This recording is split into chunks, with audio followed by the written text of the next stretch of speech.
안녕하세요. 시니어 세상의 강 대표입니다. 많은 중장년 여성분들이 재취업을 생각하고 취득하는 자격증 중에 하나가 간호조무사 자격증입니다.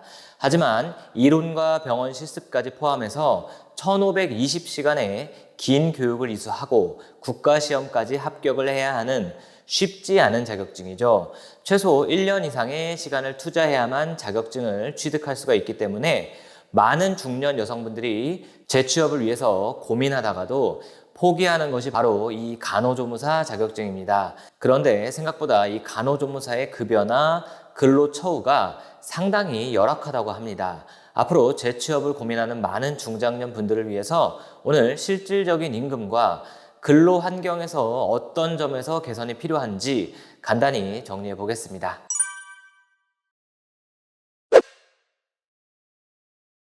병원과 업무가 많이 다르긴 하지만 많은 요양보호사분들이 근무하시는 장기요양기관에도 간호조무사분들이 함께 근무를 하고 있기 때문에 잠시 간호조무사와 요양보호사 자격증 취득을 위한 조건을 비교해 보면요.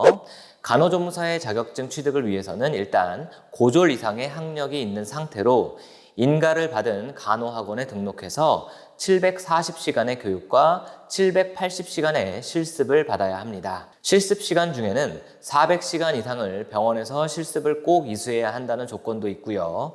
반면 요양보호사는 학력 제한이 없이 누구나 도전할 수가 있습니다. 그리고 2023년도 현재 기준으로 요양보호사의 교육 시간은 토탈 240시간이면 됩니다. 그래서 보통 짧게는 한 달 정도 교육원에 투자하시고 기관에 실습 며칠 나가면 되는 거라서 부담이 별로 없습니다. 물론 내년부터 요양보호사 자격증 교육 시간이 더 늘어날 수는 있습니다. 현재 예고가 되고 있죠. 자격증 시험도 간호조무사는 상반기 한 번, 하반기 한 번 이렇게 1년에 딱 2번만 진행이 됩니다. 하지만 요양보호사는 매달 상시 시험이 진행되고 있습니다. 그래서 언제든 교육만 이수를 하면 시험이 바로 가능한 것이죠. 자, 이렇게 비교해 보니까 어떤가요?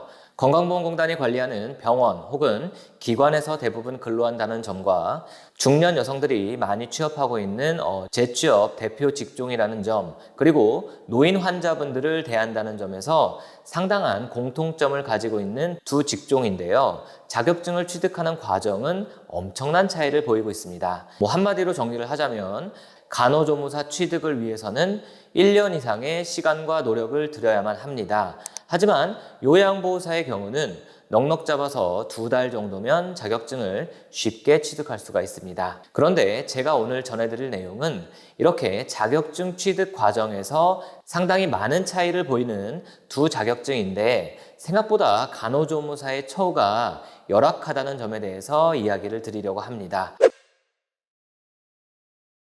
며칠 전 신문기사인데요. 잠깐 읽어보면요. 인천시 간호조무사 절반은 최저임금 수준 임금을 받는다. 인천시 간호조무사 노동조건 실태조사 연구보고서에 따르면 간호조무사 10명 중에 5명이 연간 2,500만 원 이하의 저임금을 받고 있다는 조사 결과가 나왔다고 합니다. 이 급여를 월급으로 환산하면 대략 208만 원가량이 나오는데요. 일단 인천에 국한된 조사이지만 절반이 저 정도 급여를 받는다는 것인데요. 사실 이는 장교양기관에서 근무하는 요양보호사 급여와 다를 게 없는 수준입니다. 어찌 보면은 요양원에서 근로하는 요양보호사보다도 급여가 적다는 결론이 나오는데요. 인천시의 조사 결과이기 때문에 너무 국소적이다라고 생각할 수가 있어서요. 그래서 2년 전 데이터이긴 하지만 2021년도 간호조무사 임금 근로조건 실태조사 결과를 참고해 보면요. 최저임금 혹은 그 미만으로 월급을 받는 간호조무사가 무려 59.3%, 거의 60%입니다. 전국의 60% 정도의 간호조무사가 최저임금 이하로 급여를 받고 있다는 데이터입니다. 그리고 근무 기간별 최저임금 지급 현황도 나와 있는데요. 이 중에 놀라운 것은 최저임금을 지급하고 있는 기관 중에서 요양병원이 가장 많은 비율을 차지했는데요. 심지어 노인장기요양기관이나 사회복지시설보다도 더 많은 비율로 간호조무사에게 최저임금 혹은 그 미만의 급여를 주고 있는 시설이 바로 요양병원이라는 것이었습니다. 이 데이터에 관한 기사는 영상 설명란에 제가 링크를 걸어 두겠습니다. 찾아보실 분들은 찾아보셔도 좋겠습니다. 자, 제가 요양보호사 관련해서 급여 처우 개선이 시급하다고 많이 강조를 하고 있죠.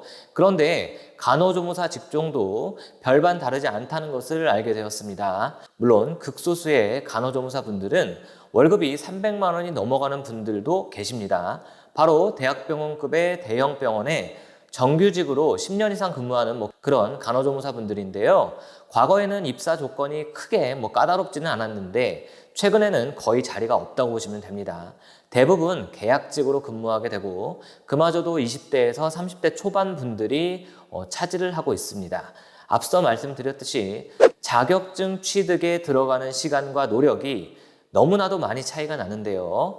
임금은 별 차이가 없다는 데이터를 접하게 되니까 아무래도 앞으로 재취업을 준비하는 많은 40대, 50대 분들이 이런 현실을 참고해서 선택을 잘 하셔야 하겠습니다.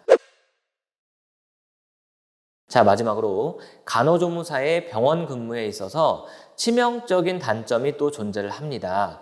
보통 동네 작은 병원 혹은 의원급에서 근무하는 간호조무사 분들이 참 많죠. 아이를 어느 정도 키우고 새롭게 재취업에 성공한 중년의 간호조무사 분들도 많은데요. 임금은 앞서 말씀드린 수준이지만 사실 그것보다도 더 심각한 문제가 존재합니다.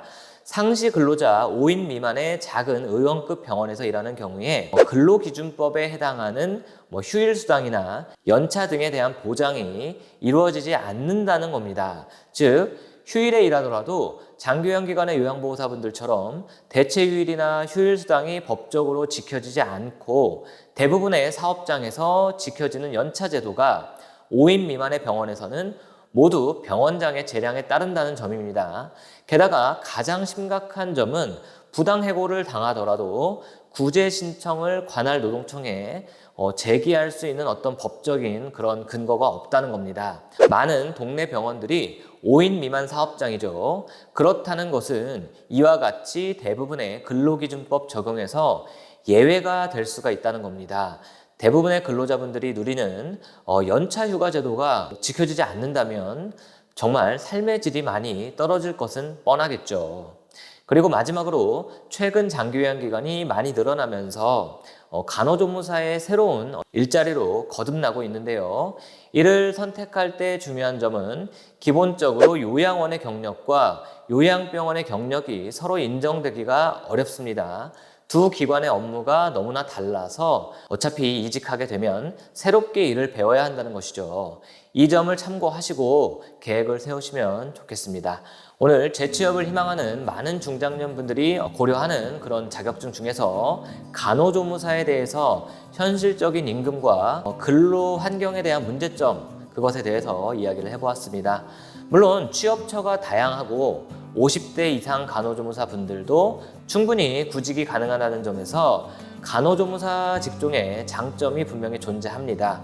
하지만 자격증 취득을 위해서 들여야 하는 시간과 노력이 상당하다는 점을 생각해 볼 때 근로 여건이나 임금 부분에서 개선이 분명히 필요하다는 생각이 듭니다. 간호조무사 취업을 고민하고 계신 중장년에 계신 분들은 이런 점을 잘 생각하셔가지고 결정을 하시는 것이 좋겠습니다.